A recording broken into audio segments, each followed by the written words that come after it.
للخير البرايا إكرامه كدناني شكر الخير البرايا إكرامه كدناني أنك آلة كبار سبك كبار كدا أنت بالايا كسالي جايا على تيراكا يا سانا هيرا سوروك يا ما شكر الخير البرايا إكرامه كدناني. Bismillahirrahmanirrahim. Téléspectateurs francophones de la télévision musulmane Ahmadiyya, Assalamu alaikum wa rahmatullahi wa barakatuh. Wa alaikum salam wa rahmatullahi wa barakatuh. Vous suivez un nouveau programme et ce programme est intitulé Ciel nouveau. Les émissions que nous vous proposerons à travers ce programme ont pour but d'éduquer la masse quant à la bonne pratique de leur religion. Évidemment, nous savons tous qu'avec l'avènement de l'imam Mahdi alayhi salam, le but est de rétablir un ciel nouveau. Aujourd'hui, nous avons remarqué que dans notre société, les traditions, les coutumes, les croyances se sont immiscées dans la pratique de la religion. Ainsi, nous avons pris aujourd'hui le cas du Maouloud qui s'est beaucoup introduit dans nos sociétés. Qu'est-ce que le Maouloud? Comment se vit une célébration du Maouloud? Le Maouloud est-il en adéquation dans sa célébration avec les préceptes islamiques? La réponse à ces questions, nous le verrons avec nos invités venus de la Côte d'Ivoire. Assalamu alaikum, Molvi Soro Saeb. Wa alaikum salam wa rahmatullahi wa barakatuh. Bienvenue à vous sur ce plateau. Allez, merci. Ensuite, nous avons le frère Chérif Mamadou, Koï du district d'Abidjan.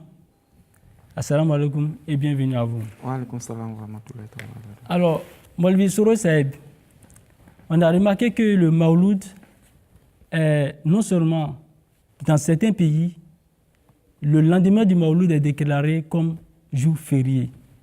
Ce qui voudrait dire que cette célébration est importante dans ces États. Pouvez-vous nous définir le Maouloud?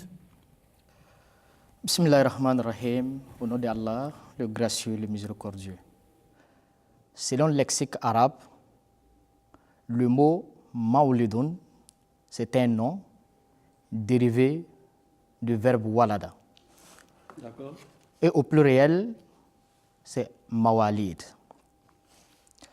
Donc, al-mawlid veut dire Mawdi ul-Wilada, le lieu où une personne est née. D'accord.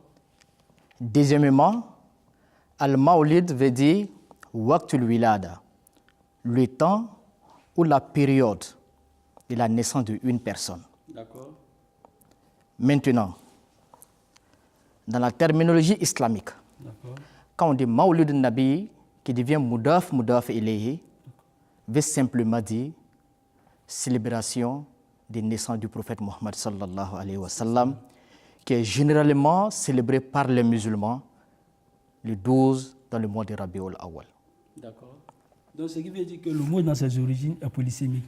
C'est-à-dire, il désigne d'abord le lieu de naissance, il désigne aussi la période de naissance. Donc, en clair, le Maouloud, c'est la célébration de la naissance du prophète Mohammed sallallahu alayhi wa sallam. Alors, M. Chérif Mamadou, quelle conception locale du mot Maouloud, s'il vous plaît? A'ouzou billahi minash shaitanir rajim. Bismillahir rahmanir rahim. Merci le frère Djabi Saïb de m'avoir associé à cet échange interactif. Et il faut dire que le mot Maouloud, aujourd'hui, la célébration d'ailleurs même de Maouloud, se fait aujourd'hui dans toutes les régions de la Côte d'Ivoire. D'accord. On dit Maouloud, mais le thème change dans certaines régions. Dans la région de Touba, par exemple, on dira... Vous pouvez localiser la région de Touba, s'il vous plaît? Oui, la région de Touba, c'est au pays des Maou. D'accord. On dira Vers Lomba. Côte d'Ivoire. Oui, c'est à l'ouest de la Côte d'Ivoire. D'accord. C'est à l'ouest de la Côte d'Ivoire. là-bas, on va appeler la fête de Lomba. Or, Lomba veut dire la grande danse. Vous voyez, Lomba veut dire la grande danse. C'est un thème qui est différent du mot Mawlud. La danse qui est différente des célébrations, la naissance du Saint-Prophète Mohammed sallallahu alayhi wa sallam. Tout à fait. Donc, je prends aussi d'autres régions. La région de Kong, ils ont aussi leur terminologie à eux. La région de Mankono, ils ont aussi leur manière de célébrer. D'accord. Mais, je reviens. La célébration du Mawlud, nous sommes d'accord là-dessus. Ils ont tous un dénominateur commun qui est, ça débute d'abord par la lecture du Saint-Coran. D'accord. Le premier jour, ça débute par la lecture du Saint-Coran. OK. Mais après le premier jour, les jours qui vont suivre, c'est à partir de ce moment que les coutumes, les traditions vont se mixer, vont s'en suivre. Nous aurons l'occasion de rentrer dans les détails. C'est vraiment intéressant ça. Donc, Maulvi Soro Saheb, quand vous venez d'entendre le frère Chérif Mamadou, vous avez vu qu'il a dit que dans l'entame, c'est-à-dire le début des festivités du Mawlud, qui est une danse, quelle que soit sa terminologie en langue locale ou en arabe, mais en langue locale puisque c'est pratiqué par des populations. Donc, il y a un début, et l'on commence par la lecture du Saint-Coran. Mais est-ce que c'est... Monsieur Diaby, j'avoue que la lecture coranique ne justifie pas le caractère islamique de la chose. D'accord. Nous savons très bien que le porc est interdit en islam. D'accord. Je ne peux pas dire, en disant Bismillahirrahmanirrahim, avant d'égorger un porc, ça devient halal. D'accord. Le porc reste toujours haram, ça reste haram. Même s'ils veulent, ils peuvent lire tout le Saint-Coran. Mais ça ne justifie pas le caractère islamique de ces actes que M. Chérif vient de mentionner. D'accord.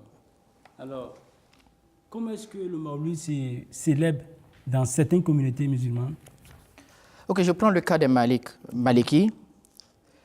Comme nous savons très bien que les Wahhabites ne célèbrent pas le Mawlid. Par exemple, chez les Malikis, ils commencent la célébration du Mawlid le 12 du mois Rabiul Awal. Et 7 jours plus tard, ils célèbrent le baptême du prophète Mohammed sallallahu alayhi wa sallam. Et au Mali, j'avoue que le 7e jour après Rabiul Awal est aussi déclaré jour férié. Le 13 est déclaré jour férié. 7 jours plus tard, aussi déclaré jour férié au Mali.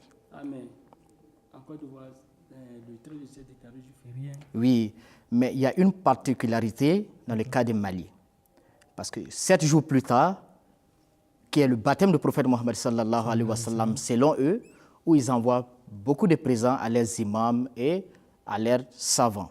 Ce jour aussi est déclaré jour férié. Donc nous voyons, pour le même événement, on a 2 jours fériés. Est-ce que vous voyez? Là, il y a une particularité dans le cas du Mali. Tout à fait. Alors, je me tourne vers M. Chérif. Comment se vit la pratique du Mawlud dans les zones rurales? Merci, M. Diaby. Oui. Abordant dans le sens sociologique de la chose, D'accord. je dirais qu'en Côte d'Ivoire, nous avons une communauté musulmane cosmopolite. Tout à fait. Donc, la célébration du Mawlud, c'est un véritable projet. C'est-à-dire que dans nos traditions, nos coutumes, nous avons des fêtes, des rituels, des sacrifices à faire. La célébration du Mawlud est devenue aujourd'hui une période où nos frères qui sont aux États-Unis, les frères qui sont en France, les frères qui sont partout, un peu dans le monde entier, se donnent rendez-vous pour venir participer à cette célébration. Mais derrière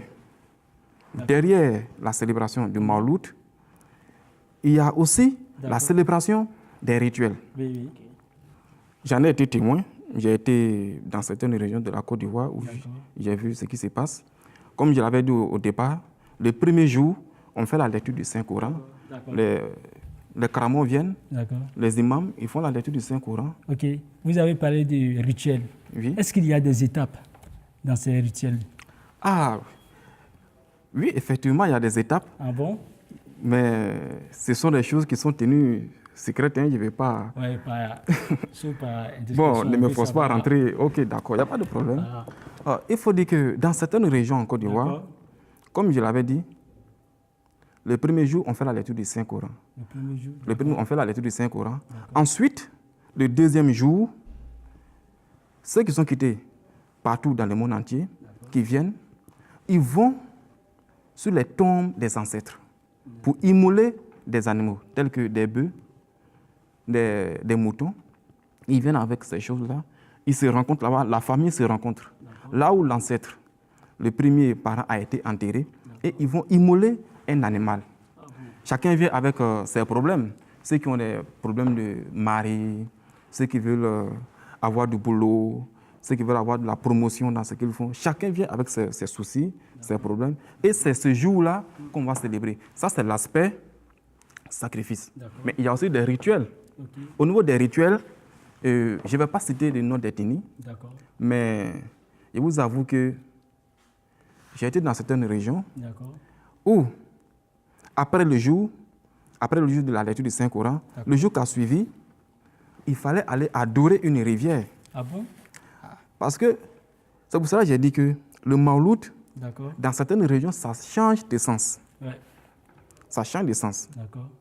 Et dans cette ville-là, le deuxième jour, ils sont arrivés partout, un peu de par le monde, ils sont arrivés. Et chacun a apporté sa contribution. Chacun a apporté sa contribution. Ils ont acheté des animaux. Et pour partir à ces rituels, on sort, vous voyez, 3 heures, 4 à 4 heures du matin. Pourquoi? Parce que, vous savez, dans la culture africaine, il y a des classes. Il y a des classes. Donc, ils se disent qu'en partant, les griots ne doivent pas vous voir en partant. Raison pour laquelle ils sortent très tôt le matin. Bon, vous savez, en Afrique, on a cette superstition-là pour dire que les griots, on a une conception des griots en Afrique. Oui, bon, je ne vais pas trop rentrer dans ces détails. Non, ils sortent très tôt le matin pour participer à ces rituels. Et en partant, on ne doit pas porter des vêtements rouges. Ah bon? On peut porter des vêtements de couleur noire. Le rouge est carrément interdit. Nous sommes toujours dans le contexte du Mawlud. Hein? La fête, le premier jour, on a fait la lecture du Saint-Coran. Et les jours qui ont suivi, on va faire maintenant des sacrifices. Parce que les gens n'ont pas toujours le temps de venir au village. Donc, on se donne rendez-vous pour la cérémonie, pour la célébration du Mawlud. Et c'est à cette fête-là qu'on fait toutes ces choses-là. Donc, arrivé là-bas, il y a des rituels. Il y a des rituels, il y a des rivières qu'on adore. Il y a le chef de famille, le chef de tribu, arrivé, c'est lui qui prend en premier la parole. Il introduit toutes les familles. Et il y a des femmes qui sont là, que je peux comparer aux femmes Komian en Côte d'Ivoire. C'est-à-dire, ce sont des femmes, on dirait, qui ont le pouvoir dans la conception, dans la conception culturelle, qui ont le pouvoir de communiquer aux esprits de la rivière. Ce sont ces femmes-là il y a ces danses, elles dansent, elles s'habillent en blanc, elles sont habillées en blanc avec des kaolins, elles font des danses, elles rentrent en communication avec les esprits. C'est à partir de ce moment-là qu'on immole les animaux. Les animaux sont immolés et ce sang-là, le sang versé, c'est ce sang-là qui facilite la communication avec les esprits. C'est à ce moment-là que chacun aussi... Comment cette communication a eu lieu? En fait, vous avez parlé des femmes Komian. Oui, effectivement. Bon, dans la société ivoirienne, vous connaissez très bien les femmes Komian. Ce sont des femmes, elles ont pour métier de communiquer avec les esprits. Voilà, donc... Mais comment la communication s'est faite? Parce que... Bon, je ne suis pas de ces peuples-là pour savoir exactement, mais dans la pratique, voilà ce qui se passe. Et d'après nos enquêtes, c'est ce qu'ils sont en train de dire. Voilà. Ce sont ces femmes-là qui sont l'intermédiaire. Le chef de tribu les annonce et elles commencent à danser. Elles rentrent en contact avec les esprits.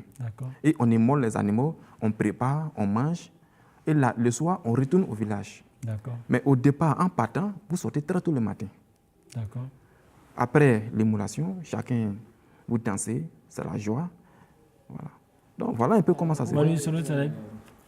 Monsieur Diaby, c'est que M. Chérif vient de dire, on immole des animaux, pour les rivières, pour les tombes. Pourtant, nous savons que ces enseignements, ces trucs sont contre les enseignements islamiques. J'allais en venir, s'il vous plaît.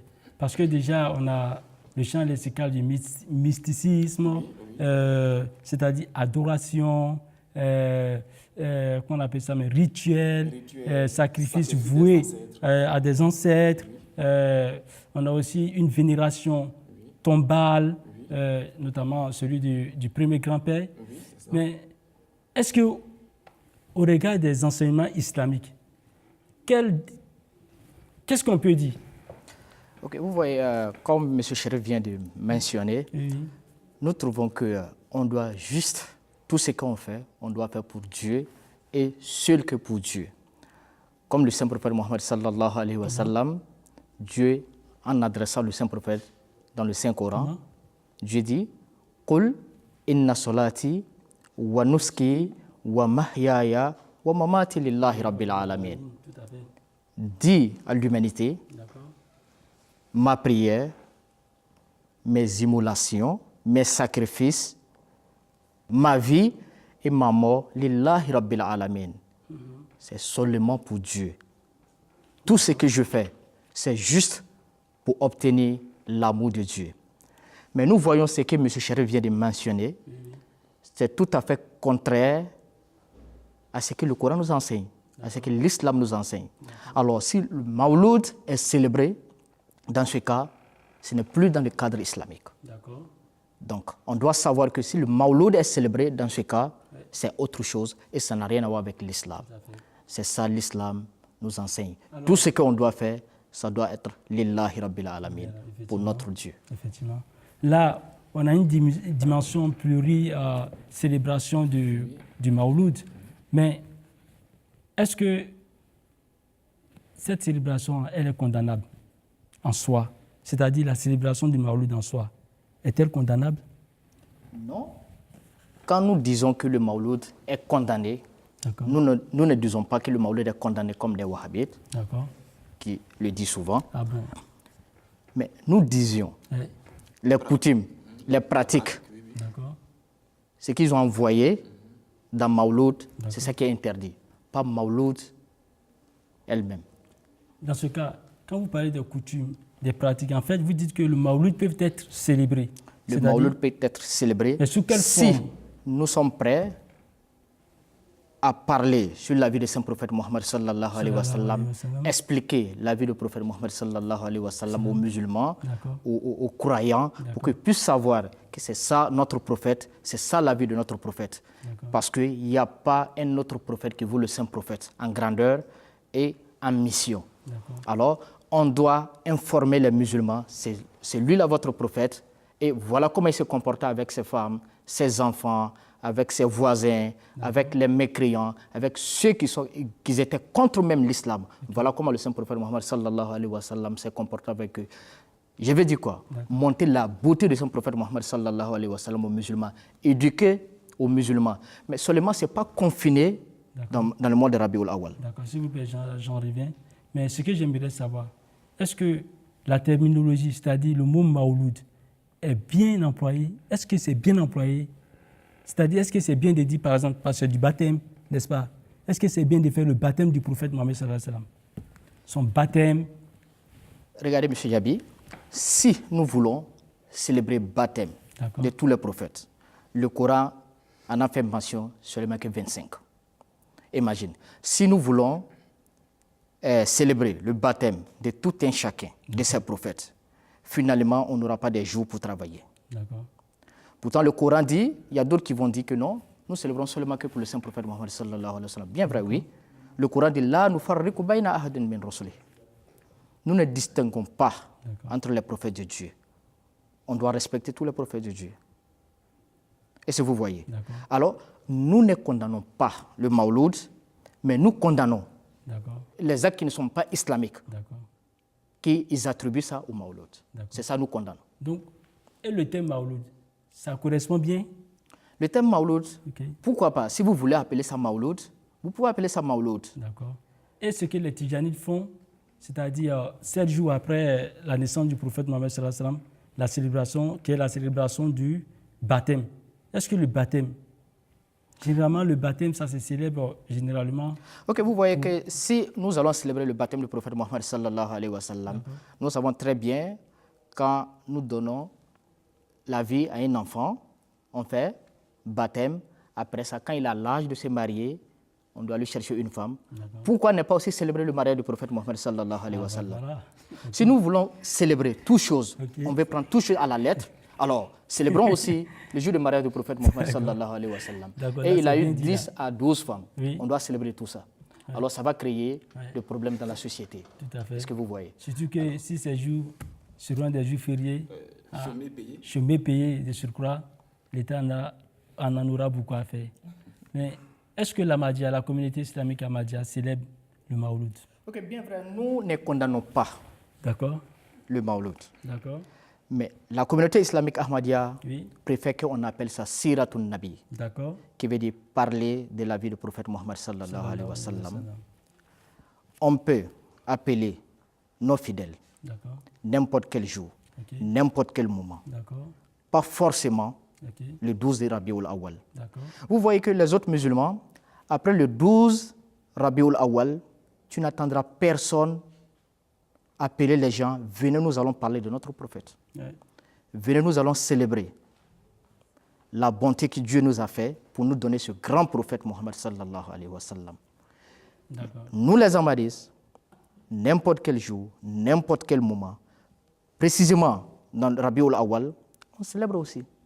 d'accord, Mais on n'est pas confiné juste dans le mois de Rabiul Awal. d'accord, On peut appeler nos fidèles pour les expliquer la beauté du prophète Mohammed sallallahu alayhi wa sallam. Précisément, quand il y a des attaques contre l'islam, contre les caractères du prophète Mohammed sallallahu alayhi wa sallam, c'est à ce moment on doit faire beaucoup de siratun nabi, c'est à ce moment on doit parler beaucoup sur la vie du prophète Mohammed sallallahu alayhi wa sallam aux non-musulmans et aux musulmans. d'accord, d'accord. Alors, M. Chérif Mamadou, on assiste là à deux objectifs différents quant à la célébration du Mawlud. C'est-à-dire, dans nos zones rurales, on observe que le Mawlud, c'est une quête personnelle, c'est-à-dire le mariage, c'est-à-dire c'est une quête pour la réussite personnelle. C'est ça. Mais dans le cadre du Maulvi Saïb, il est en train de nous dire en fait que c'est un enseignement, Oui. c'est-à-dire une éducation à s'inculquer soi-même, afin de marcher sur les traces du prophète Mohammed sallallahu alayhi wa sallam. C'est ça. Ce qui est même plus bénéfique à l'ensemble d'une population donnée. Vous ne voyez pas? Effectivement, cela me ramène à la question de quand Maulvi a défini le Siratun Nabi. D'accord. Voilà. Cela me ramène pour dire que nous, les Ahmadis, on a un travail énorme à faire. Parce que aujourd'hui, nous voyons que le Mawlud, Maulvi n'a pas condamné, D'accord. mais les actes qui l'accompagnent sont à déplorer. D'accord. Sont à déplorer. D'accord. Et comme exemple, avant de venir à la réponse, il y a des jeunes qui disent la fête de Mawlud arrive, allons-y au village, ça c'est dans le français ivoirien, Oui. allons-y au village pour s'enjailler. D'accord. Vous voyez? Ouais, ça c'est Allons-y l'amusement, au ça. village pour s'amuser. Ok. Donc vous voyez qu'on sort carrément du contexte religieux. Ok. Et même dans certaines régions en Côte d'Ivoire, Oui. il y a des masques qui sortent. Ah, c'est malheureux. Il y a des masques qui sortent. bon? Oui, ça, c'est à l'est de la Côte d'Ivoire. Il y a des régions où il n'y a Ça, pas de c'est masques. du chic. Il y a des masques qui sortent. Ouais. Donc, vous voyez qu'on sort carrément du contexte religieux. Donc, le travail de nous les Ahmadis aujourd'hui est énorme. Il va falloir beaucoup travailler, beaucoup éduquer la population pour que nous revenions aux enseignements de l'islam. Alors, Maulvi Saïb, très rapidement, qu'est-ce que vous pouvez dire pour conclure? Ce que moi j'ai à dire aux musulmans, spécialement aux non-ahmadis, c'est d'adopter les caractères islamiques pour célébrer le Mawlud. Restons dans le cadre de l'islam pour célébrer Mawlud. Et nous devons enseigner nos enfants comment célébrer Mawlud. J'avoue que j'étais à Bondoku, le lendemain de Mawlud. Rapidement. J'ai demandé à un enfant, c'est quelle fête aujourd'hui? Et c'est un musulman. Il ne sait pas. C'est malheureux. Je lui ai demandé que le prophète de l'islam, il ne sait pas. D'accord. Pourtant, c'est un musulman. Alors, si nous prenons Mawlud pour expliquer à nos générations à venir, voilà, c'est lui notre prophète, voilà la bonté qu'il a apportée à l'humanité, voilà comment ses enfants s'appellent, sa femme, voilà comment il s'est comporté avec ses voisins. Vous allez voir que nous allons préparer notre futur dans de bonnes manières. Alors, monsieur Chérif, très rapidement, parce qu'on n'a plus de temps. Oui, merci, Djabi. Mon mot de fin est que, comme je l'avais dit, il va falloir beaucoup éduquer la population ivoirienne, voire même tous les pays où la Jamaat se trouve. Tout à fait. Voilà, parce qu'en Afrique de l'Ouest, dans les pays, c'est pas malikite, c'est une cérémonie qui est vraiment, la pratique a pris de l'ampleur. Il y a une recrudescence de cette pratique-là. Donc, il va falloir que les Ahmadis se mettent au travail pour éduquer les gens sur la voie de Siratul Nabi. C'est dans la voie de Siratul Nabi que nous retrouvons les vrais enseignements de l'islam et c'est ça qui va vraiment nous aider à atteindre les objectifs et atteindre la taqwa. D'accord. Alors, chers téléspectateurs, une pratique saine et simple de la religion, c'est sous Nouveau Ciel. Nouveau Ciel, merci à vous. Jazakallah à tous. Assalamu alaikum wa rahmatullahi wa barakatuh. Wa alaikum salam wa rahmatullahi wa barakatuh.